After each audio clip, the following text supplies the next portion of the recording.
The truck engine idled longer than necessary. It was still dark, barely past 5 a.m. And the woods were thick with fog. Trees stood like tall ghosts on either side of the narrow dirt path, their shadows swaying gently with the wind. In the back of the truck, the golden retriever stirred, but barely. His body was thin, fragile. Patches of fur had fallen out around his joints. His breathing came in small, dry huffs. The man in the driver's seat tapped the wheel. Then, without a word, he stepped out, walked to the rear, and yanked open the tailgate. No tenderness, no pause. He gripped the edge of an old fleece blanket, the same one the dog had slept on since he was a pup, and pulled. The retriever's body slid across the metal bed, his claws clicking once before dragging uselessly behind him. He didn't resist. He didn't growl or whine. He didn't even lift his head. That part of him, the part that used to believe in people, had long since quieted. The man dropped the blanket in the dirt beside a tree stump, then returned to the cab, slammed the door, and drove off. Not once did he look back. The golden retriever lay there for hours. The forest around him woke slowly, birds chirping cautiously, leaves shifting above. The sun began to climb, casting thin blades of light through the canopy. A squirrel paused nearby, sniffing the air, then darted away. The dog didn't move. His body shivered. His hind legs twitched with pain. His gums were pale, but his eyes, dim, sunken, and tired, remained open, watching, processing. He wasn't dead yet. He knew it, and part of him still hoped deep down that someone would come back, even now, even after everything. 3 months earlier, he'd lived in a place of perfection. A clean, modern estate surrounded by high iron gates, polished stone floors, glass walls, voices in pressed suits who came and went, always shaking hands with his owner. Mr. Halden. The dog didn't understand wealth or reputation, but he understood tone. Halden used to say his name with pride. Smart boy. Watch this trick. Isn't he incredible? Clients loved him. They watched as the golden retriever opened drawers, turned off lights, fetched newspapers. A marvel, they called him. A living business card. Halden liked that. He liked the way people looked at the dog and then looked at him like he was the genius. The dog didn't care. He just wanted to be near him, to earn the pat on the head, to be told he was good. And for a while, he was. But then the limping started. It was subtle at first, just a stiffness in the morning. Then came the trembling, the sudden, unexplained falls. Halden stopped bringing him out for meetings. The praise dried up. The soft tones turned into sighs. Then came the vet visits, the tests, the bills, and finally, the silence. Halden stopped saying his name. One afternoon, a housekeeper had asked gently, "Is the dog okay?" Halden didn't look up from his phone. "He's broken." "Sir?" "He's broken," he repeated flatly. "I'm not spending money to fix a dog that can't do his job." That night, the dog was moved out of the main house. His bed was placed in the garage. The blanket came with him, but not the warmth, not the voice.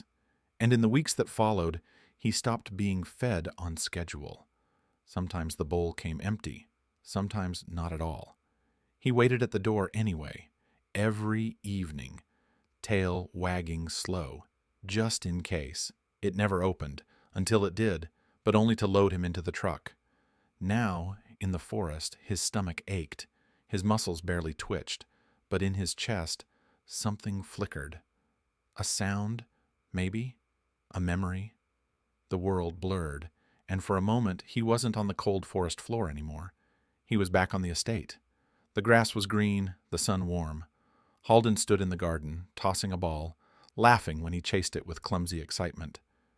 "You're a wonder, you know that," Halden had said. And in that moment, the dog had believed it, that he mattered. A twig snapped in the distance. It wasn't loud, but it was enough. The retriever's ears, nearly flat against his skull, twitched. He didn't move his head, didn't have the strength, but his eyes shifted toward the sound. Another snap. Then silence. Something was there, watching. Not a predator, not Halden, someone else. A silhouette in the mist, human, small. and then it disappeared behind a tree. The golden retriever didn't panic. He didn't bark. He simply waited. And for the first time in days, his tail tapped once against the dirt. The boy hadn't meant to follow the truck. He had just been walking the trails like he always did, before school, before the world got loud. The woods behind the trailer park weren't exactly safe, but they were quiet, and quiet was rare. So, when he saw the pickup turn off the highway and crawl through the trees, his curiosity took over. It wasn't a road most people used, and the man behind the wheel didn't look like he was lost. He looked like he was trying not to be seen. The boy crouched behind a fallen log, shoes soaked from dew, backpack still slung over one shoulder. He watched as the man yanked something from the truck bed, a shape, long and limp, and dragged it into the dirt. Then he drove off. No words, no hesitation. Gone. The boy waited until the sound of the engine faded completely. Then he stood. Quiet steps, careful breaths. When he reached the dog, he stopped. It took him a second to realize it was a dog. Golden, thin, barely breathing. The ribs looked like fingers trying to break through skin. But the eyes were still open, watching him. "I won't hurt you," the boy whispered. He stepped closer. The dog didn't flinch, only blinked once, slow and heavy. The boy crouched, took off his hoodie and folded it into a square, sliding it gently under the dog's head. Then, without saying anything else, he dropped to the ground beside him and sat cross-legged in the leaves. He stayed like that for nearly an hour. No phone, no photos, just presence. When the boy finally left, he didn't go far. He returned later that afternoon, after school, this time with a thermos of warm broth poured into a Tupperware lid. He placed it near the retriever's mouth, not sure if he'd drink. The dog sniffed once. Then slowly, painfully, he lifted his head and lapped the broth. "Good boy," the boy said, voice quiet, shaking. He came back the next day, and the next. In the days that followed, others began to notice. A retired postal worker walking his dog, a forager who swore he'd seen the boy carrying water bottles and torn towels into the woods, a volunteer with a local animal rescue who overheard the story secondhand and decided to check for herself. And each time, the golden retriever was still there. But something had changed. He no longer looked like he was waiting to die. He looked like he was waiting to rise. The volunteer was the first to post about him, not to a large audience, just a private rescue group. She snapped a photo, from a distance so as not to startle him, and wrote, "Golden retriever abandoned in the woods. Looks old, sick, but alive. Boy from nearby trailers has been caring for him. Can't get too close. Dog's been through something." Within an hour, a woman named Lana responded. "I know that dog." Lana had worked for Halden, housekeeper, off and on for 5 years. She had seen the golden retriever grow from clumsy pup to impressive companion. She'd cleaned his muddy footprints from marble floors, refilled his bowl when no one else noticed he hadn't eaten in days. She remembered how Halden used to show him off, and she remembered the exact moment that stopped. "I thought maybe the dog had been given away," she told the rescue group when they called her, "or worse, but I never expected this." That same evening, Lana drove out with the rescue team. The sun was low when they arrived. The boy was already there, sitting beside the retriever again. This time the dog was upright, still weak, but alert, head raised, breathing steady. The boy stood as they approached. "His name's Scout," he said quietly. "At least, I've been calling him that." Lana froze. She stepped closer, dropped to her knees. The dog looked at her, and for a second, something flickered. Recognition. "Oh my God," she whispered. "It's really you." Scout, the name Halden never once used in public, blinked, then nudged her hand with his nose. It was the first time he'd moved toward someone in days. And then Lana saw something that made her blood run cold. A mark around his neck, thin, circular, hairless, like a rope or collar had been wrapped too tightly for too long. And beneath that, a fading bruise. Too low for anyone to see unless they were looking for it. She stood up slowly. Her voice was calm, controlled. "Do you know who left him here?" The boy nodded. Tall man, black truck, walked like he didn't care who saw him. You saw his face? I know his name, the boy said. It was on the clipboard in the seat. I looked through the window after he drove off. Lana's stomach dropped. What name? The boy looked up. Halden. And just like that, this wasn't just a case of neglect. It was a case of intentional harm. Lana didn't sleep that night. She replayed the boy's words again and again. His name was on the clipboard. She kept seeing the image of Scout curled up in the dirt, the way he lifted his head when she said his name. That wasn't coincidence. That was memory. And memories leave evidence. By morning, she had already printed photos of Scout from Halden's estate. She called the vet who had last seen him a year ago, convinced him to pull the dog's medical file. It was there. Patient, Scout, owned by Mr. Alan Halden. But Halden had never registered the dog's microchip. That was intentional, a power move. No ID meant no trail. Meant if the dog ever disappeared, no one could link him back to the man with perfect suits and spotless floors. But Halden hadn't expected someone like Lana, someone who remembered. She drove straight to the rescue center with Scout riding in the back seat, wrapped in towels, his body still fragile but improving. His eyes followed her movements now. He ate slowly but without hesitation. He trusted her.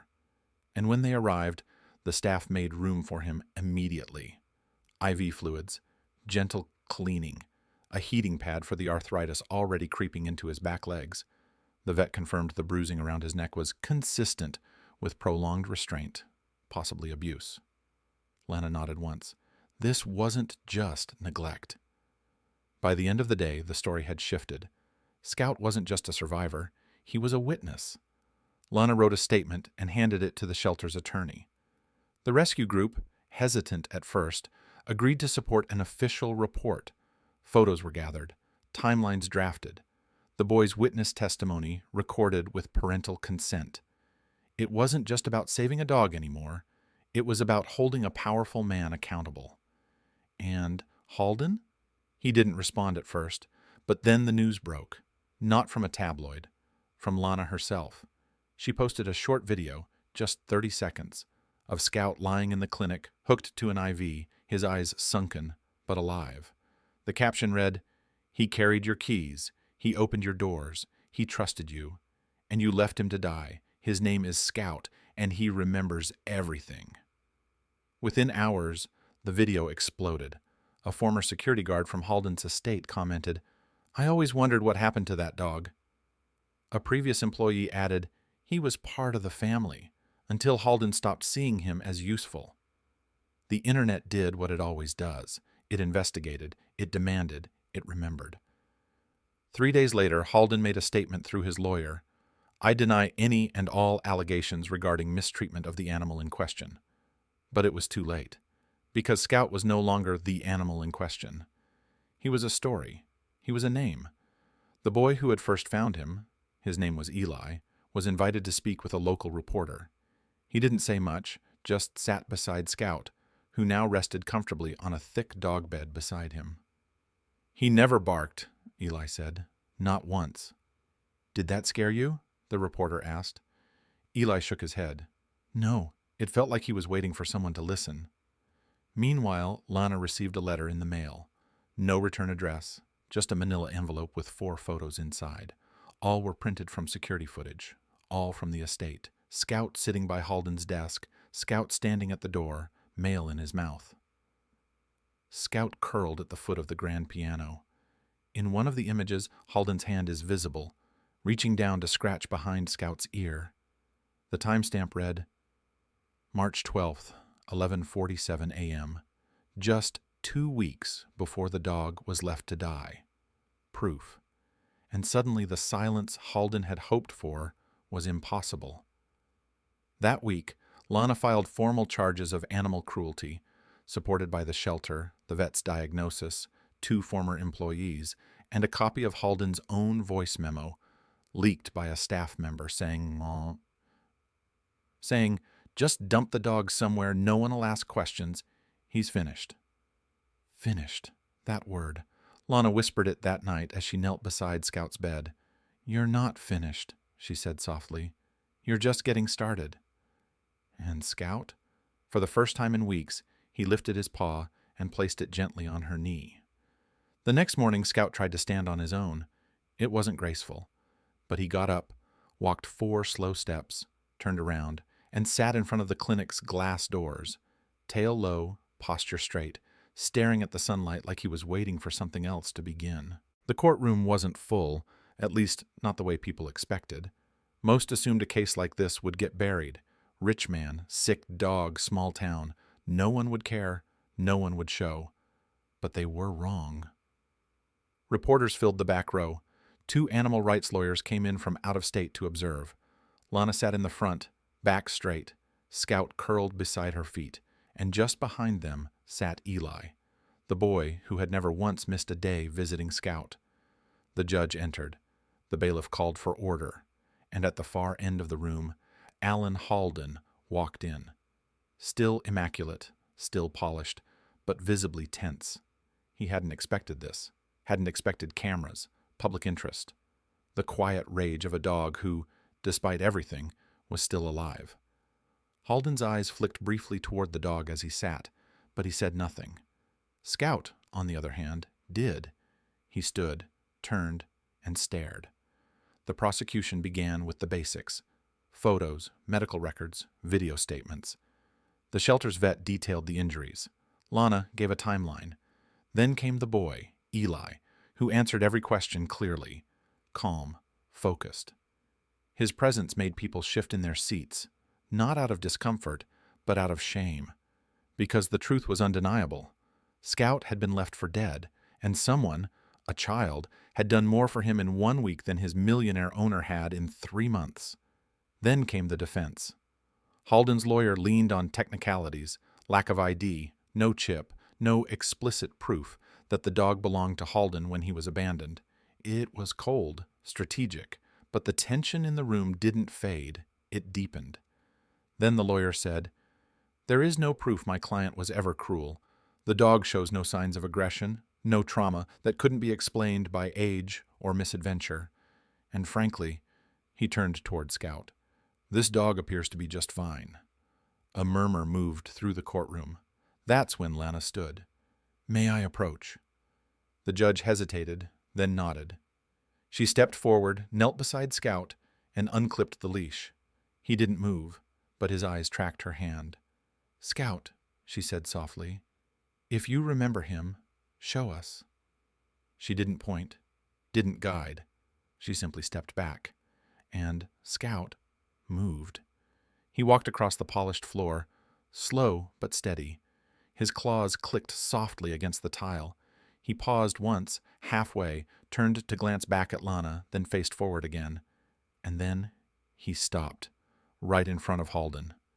The man didn't blink, didn't smile, just looked down. Scout sat, lifted one paw, and placed it gently on Halden's polished shoe. The room was silent, until Scout did something no one expected.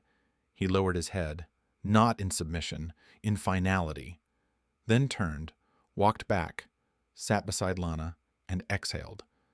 The judge looked down at the bench. "I believe that says more than any witness ever could." No one disagreed. The court ruled in favor of the shelter and the prosecution.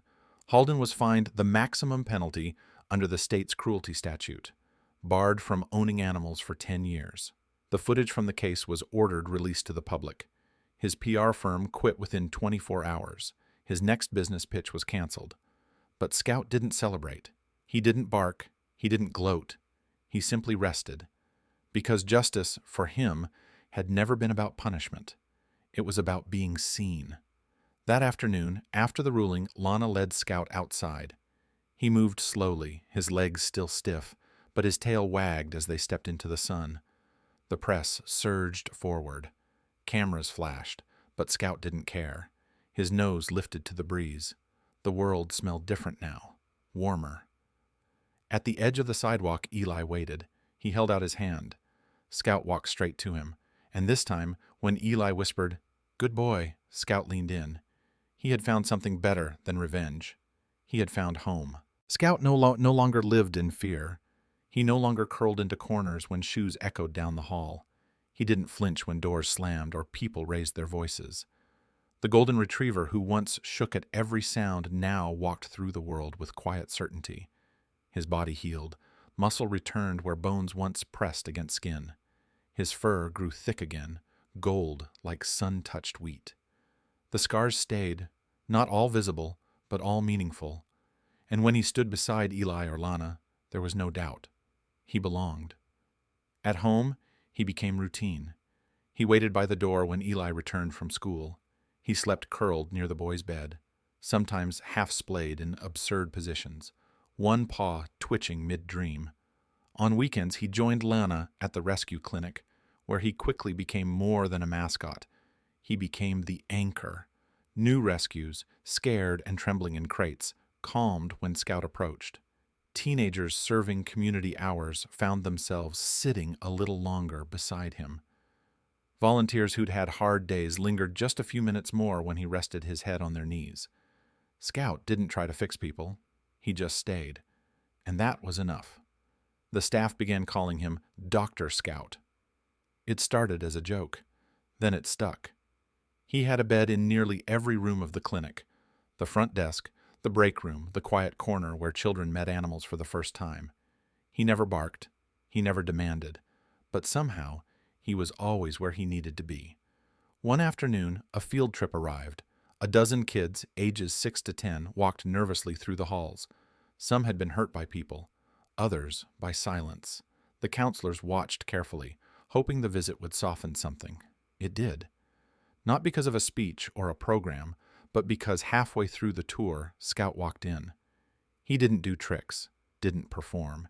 He simply sat in the middle of the room, and one by one, they came to him. A hand here, a laugh, a tear, a whisper. By the time the bus left, Scout had changed something no one could name, and everyone felt it. Outside of the clinic, Scout's story lived on, not as a headline, but as a ripple. His rescue inspired a fundraiser that doubled the clinic's operating budget.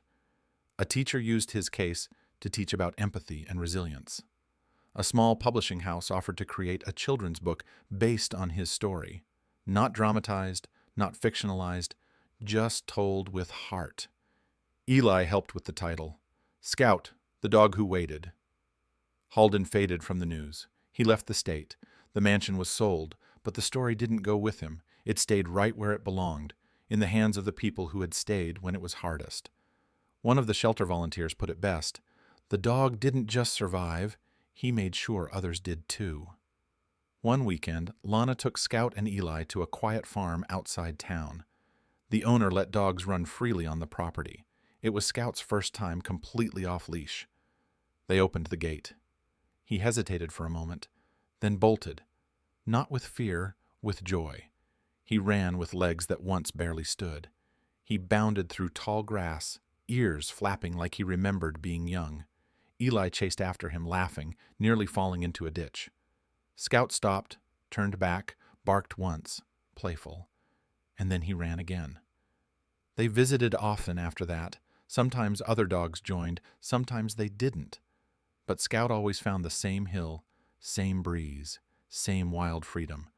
It became his place, the one no one could take from him. Months later, the clinic installed a permanent plaque near the adoption room. It was Scout's favorite spot, where he always waited as families met new animals. The plaque was simple. He was never broken. He was never weak. He was just waiting for the right hands to hold him. And just below, a brass plate, Scout, still here, still helping. If this story inspired you, share it with someone who waited, and someone who proved that the ones they left behind often come back stronger than ever. Sometimes they don't need saving, they just need someone to believe they're not lost.